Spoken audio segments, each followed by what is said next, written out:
हमें संसद में एक नया चेहरा देखने के लिए मिल सकता है 2024 में। और एक चीज़ मैं आपको बता दूं, अगर हमें संसद में नया चेहरा देखने के लिए मिला और वो चेहरा बहुत ही नामी चेहरा है।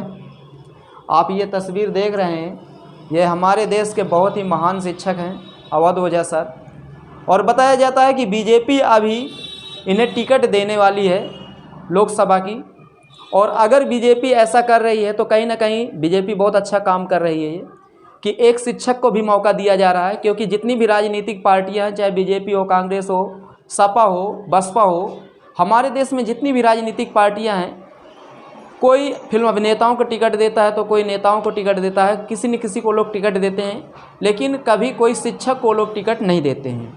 और हाँ, इनको टिकट की जब बात चली कि अवध ओझा सर को टिकट मिलने वाली है, तो इसमें बहुत सारे लोग कमेंट कर रहे हैं कि एक शिक्षक को शिक्षक के जैसा ही रहना चाहिए, उसे राजनीति में नहीं आना चाहिए। तो मैं उन लोगों को बताना चाहूँगा कि आचार्य चाणक्य एक शिक्षक ही थे। अगर आचार्य चाणक्य ना होते तो चंद्रगुप्त मौर्य आज इतना शक्तिशाली सम्राट नहीं कहलाता। बताया जाता है कि आचार्य चाणक्य तक्षशिला विश्वविद्यालय में एक अध्यापक थे और उनको उस समय के भारत की पूरी जानकारी थी कि भारत में क्या सही हो रहा है, क्या भारत में गलत हो रहा है। उस समय मगध का साम्राज्य बहुत अच्छा माना जाता था और मगध का जो राजा था घनानंद था, और घनानंद एक बहुत अलग अयास किस्म का राजा था। और ये आचार्य चाणक्य को पता नहीं था। और आचार्य चाणक्य जब मगध पर पहुँचे तो वहाँ पर देखे कि अरे राजा तो इस लायक है ही नहीं, और तभी उन्होंने संकल्प किया कि मैं एक ऐसा राजा पैदा करूँगा कि जो मगध को नहीं पूरे भारत को विश्व में एक अलग पहचान देगा।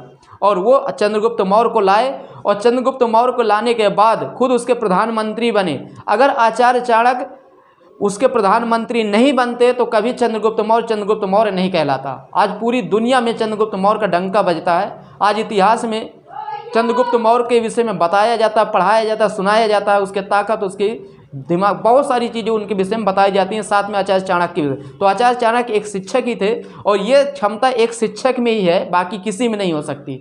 शिक्षक चाहे तो किसी को राजा बना सकता है और शिक्षक चाहे तो किसी को रंक भी बना सकता है। ये एक शिक्षक में पावर और दम होती है।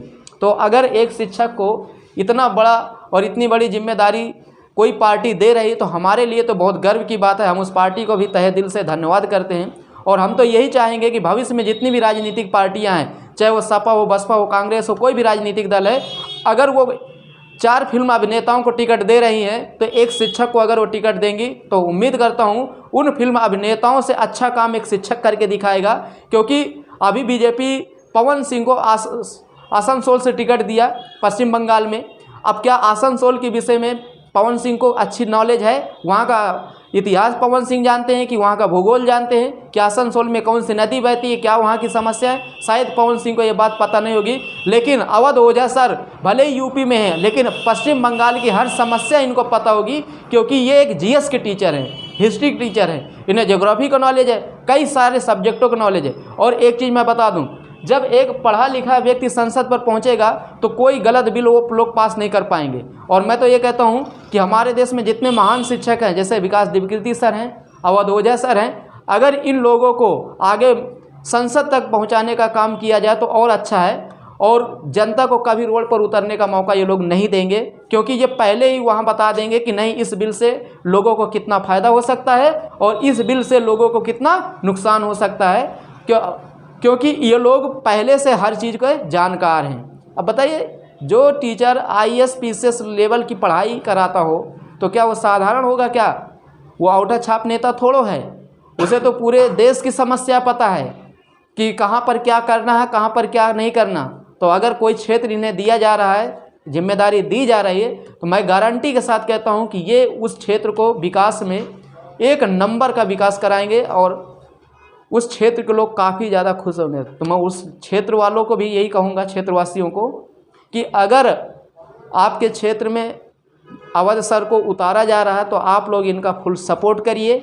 और उम्मीद करते हैं कि आप लोगों को ये उम्मीद से ज़्यादा देंगे, क्योंकि ये एक शिक्षक है और शिक्षक कभी नहीं चाहेगा कि उसका शिष्य पीछे रहे।